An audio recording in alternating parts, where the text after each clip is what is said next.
Welcome to our channel educational part. Fifth class last క్లాస్లో మనం ఎక్కడి వరకు చెప్పుకున్నామమ్మా? ఇక్కడ వరకు చెప్పుకున్నాం. భారతీయ యువకులు శివాజీ జీవిత చరిత్రను ఆదర్శనీయంగా తీసుకోవాలి అనేసి, అంటే ఆయన ఒక రోల్ మోడల్గా తీసుకోవాలి అనేసి చెప్పుకున్నాం కదా. ఇప్పుడు చూడండి, శివాజీ జన్మించిన సంవత్సరం ఏదో తెలియదు, అది వివాదముతో కూడుకున్నది. అంటే శివాజీ ఎప్పుడు పుట్టాడు అనే ఇయర్ అంటూ ఏమీ తెలియదమ్మా, అది వివాదం. అంటే కొంతమంది ఒక సంవత్సరం అంటారు, ఇంకొంతమంది ఇంకొక సంవత్సరం అంటారు. ఎగ్జాక్ట్గా ఇది అనేది ఏది తెలియదు అనమాట. ఓకేనా? శివాజీ జన్మించిన సంవత్సరం ఏదో తెలియదు, అది వివాదముతో కూడుకున్నది. అతడు 1627, 1630 సంవత్సరముల మధ్య జన్మించి ఉండవచ్చని చరిత్రకారుల అంచనా. అంటే శివాజీ ఎప్పుడు పుట్టాడనేది సరిగ్గా తెలియదు కాబట్టి అందరూ ఏమంటున్నారు, 1627, 1630 ఈ 2 సంవత్సరాల మధ్యలో పుట్టి ఉంటాడని ఒక అంచనా మాత్రమే.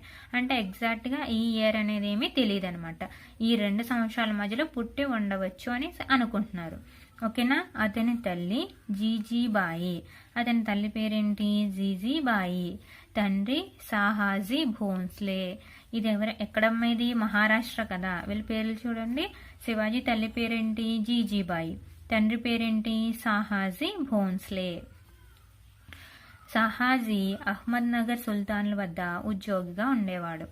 మహారాష్ట్రాన్ని కొంత భాగము అహ్మద్నగర్ సుల్తాన్లు, అలాగే మరికొంత భాగాన్ని బీరార్, బీదర్ మరియు బీజాపూర్ సుల్తాన్లు పరిపాలిస్తున్నారు కదమ్మా. సాహాజీ భోన్స్లే అంటే శివాజీ యొక్క తండ్రి అహ్మద్నగర్ సుల్తాన్ల వద్ద ఒక ఉద్యోగిగా పనిచేసేవాడు.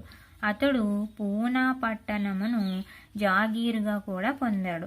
సుల్తాన్లకి ఒకవేళ సంతోషం వచ్చిందనుకోండి అమ్మ, వీళ్ళు ఏదైనా పని చేశారనుకోండి, వాళ్ళు ఇష్టపడే విధంగా వాళ్ళకి కొన్ని పట్టణాలు, కొన్ని ఊర్లను ఇచ్చేసేవారనమాట. అలాగా సాహాజీ భోన్స్లేకి అహ్మద్నగర్ సుల్తాన్లు పూనా పట్టణంను ఒక గిఫ్ట్గా అనమాట, ఒక బహుమతిగా, అంటే జాగీరు అంటే ఆ ప్రాంతాన్ని సాహాజీ భోన్స్లేకి ఇచ్చేసారనమాట. ఓకేనా? మళ్ళీ ఒకసారి చూడండి అమ్మా. శివాజీ జన్మించిన సంవత్సరం ఏదో తెలియదు, అది వివాదముతో కూడుకున్నది. అతడు 1627, 1630 సంవత్సరముల మధ్య జన్మించి ఉండవచ్చని చరిత్రకారుల అంచనా. అతని తల్లి జీజీబాయి, తండ్రి సాహాజీ భోన్స్లే. సాహాజీ అహ్మద్నగర్ సుల్తాన్ల వద్ద ఉద్యోగిగా ఉండేవాడు. అతడు పూనా పట్టణమును జాగీరుగా కూడా పొందాడు. ఓకేనా? ఇప్పుడు చూడండి, కొన్ని క్వశ్చన్స్ అడుగుతాను. శివాజీ ఏ ఏ సంవత్సరాల మధ్య జన్మించి ఉండవచ్చని చరిత్రకారుల అంచనా? 1627, 1630 అంటే 1627, 1630 1630 సంవత్సరాల మధ్య జన్మించి ఉండవచ్చని చరిత్రకారుల అంచనా. శివాజీ తల్లిదండ్రులు ఎవరు? తల్లి జీజీబాయి, తండ్రి సాహాజీ భోన్స్లే. సాహాజీ భోన్స్లే ఎవరి వద్ద ఉద్యోగిగా పనిచేశాడు? అహ్మద్నగర్ సుల్తాన్ల వద్ద ఉద్యోగిగా పనిచేశాడు. అలాగే సాహాజీ భోన్స్లేకి అహ్మద్నగర్ సుల్తాన్లు ఏ ప్రాంతాన్ని ఇచ్చారు? జాగీరుగా ఇచ్చారు. ఏ ప్రాంతాన్ని ఇచ్చారు? పూనా పట్టణమును ఇచ్చారు. ఓకేనా? అర్థాలు చూడండి అమ్మా. అగ్రగణ్యుడు, ఈ పదం ఆల్రెడీ నిన్నే వచ్చిందమ్మా, మనం చెప్పుకున్నాం కదా. భారతీయ వీరులలో అగ్రగణ్యుడిగా శివాజీని చెప్పుకోవచ్చు అని. చూడండి, భారత వీరులలో అగ్రగణ్యుడు అంటే భారత వీరులు చాలా మంది ఉన్నారు, వాళ్ళల్లో మొదటగా చెప్పబడేవాడు శివాజీ అని చెప్పుకున్నాం. అంటే అగ్రగణ్యుడు అంటే మనం ఏం రాయొచ్చు? మొదటగా లెక్కబెట్టబడువాడు అంటే మొదటగా మనం అతనిని చెప్పుకోవచ్చు అనమాట. మొదటగా అతనిని మనం చెప్పుకోవచ్చు, మొదటగా లెక్కబెట్టబడువాడు.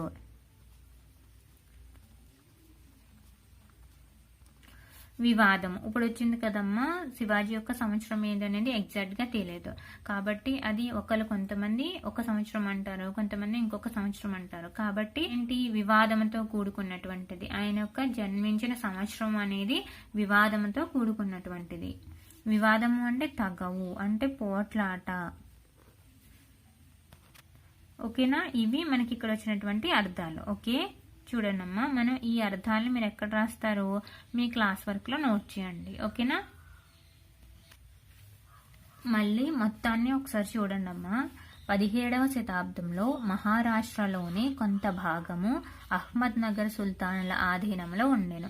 మిగిలిన భాగము బిరార్, బీదర్ మరియు బీజాపూర్ సుల్తానుల వశములో ఉండెను. మహారాష్ట్ర వీరుడైన శివాజీ మహారాష్ట్రులందరినీ ఏకం చేసి స్వతంత్ర సామ్రాజ్యమును నెలకొల్పాడు. అంటే దీని అర్థం ఏం చెప్పుకున్నామమ్మా మనం? 17వ శతాబ్దంలో అంటే ఆ టైంలో మహారాష్ట్ర అంటే ఇదొక స్టేట్ అన్నమాట. దీనిని ఎవరు పరిపాలించేవారు? కొంత భాగాన్ని అహ్మద్నగర్ సుల్తాన్లు, అలాగే ఇంకాస్త భాగాన్ని బీరార్, బీదర్, బీజాపూర్ సుల్తాన్లు పరిపాలించేవారు. మహారాష్ట్ర వీరుడైన శివాజీ ఏం చేశాడు? ఆ మహారాష్ట్ర ప్రాంతం మొత్తాన్ని ఏకం చేసి స్వతంత్ర సామ్రాజ్యాన్ని నెలకొల్పాడు. తను ఒక రాజ్యాన్ని నెలకొల్పాడు. మొత్తం అంతటినీ కలిపేసి ఒక స్వతంత్ర సామ్రాజ్యాన్ని నెలకొల్పాడు. తర్వాత శివాజీ పరాక్రమవంతుడు. శివాజీ యొక్క గుణాలు చెప్తున్నారు ఇక్కడ. శివాజీ ఏదైనా చేసేటటువంటి వీరుడు అనమాట, పరాక్రమవంతుడు. అతడు ధర్మమూర్తి, ధర్మంగా నడుచుకునేటటువంటి వాడు. భారతీయ వీరులలో అగ్రగణ్యుడు. అంటే భారత వీరులు ఎంతో మంది ఉన్నప్పటికీ శివాజీని మొట్టమొదటిగా మనం చెప్పుకోవచ్చు గొప్పవాడి కింద. అతని జీవిత చరిత్ర భారతీయ యువకులకు ఆదర్శప్రాయమైనది. ఆయన యొక్క జీవిత చరిత్ర అంటే ఆయన ఏ విధంగా అయితే జీవించాడో ఆ విధంగా జీవించడం అనేది భారతీయ యువకులకు ఒక ఆదర్శనీయమైనటువంటిది. అలా జీవించాలి.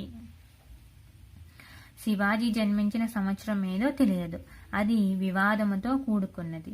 అతడు 1627, 1630 సంవత్సరముల మధ్య జన్మించి ఉండవచ్చని చరిత్రకారుల అంచనా. శివాజీ ఎగ్జాక్ట్గా ఏ ఇయర్లో జన్మించాడు అంటే ఎప్పుడు పుట్టాడు అనేది తెలియదు. అది వివాదముతో అంటే అది ఒక వివాదముతో కూడుకున్నటువంటిది.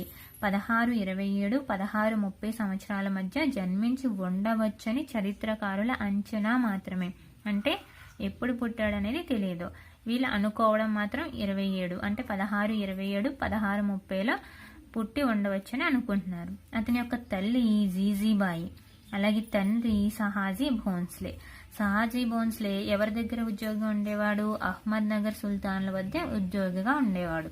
అతడు పూనా పట్టణమును జాగీరుగా కూడా పొందాడు. అంటే సుల్తానులు కొన్ని ప్రాంతాలను బహుమానంగా ఇచ్చేటటువంటి వారనమాట. వీళ్ళు ఏదైనా వాళ్ళకి నచ్చేటటువంటి పని చేసినట్టయితే కొన్ని ప్రాంతాలని వాళ్ళకి ఇచ్చేసేవాళ్ళు. ఓకేనా? ఇక్కడ సహాజీ భోన్స్లేకి పూనా పట్టణమును జాగీరుగా కూడా ఇచ్చారు. ఎవరు? అహ్మద్నగర్ సుల్తాన్లు. ఓకేనా?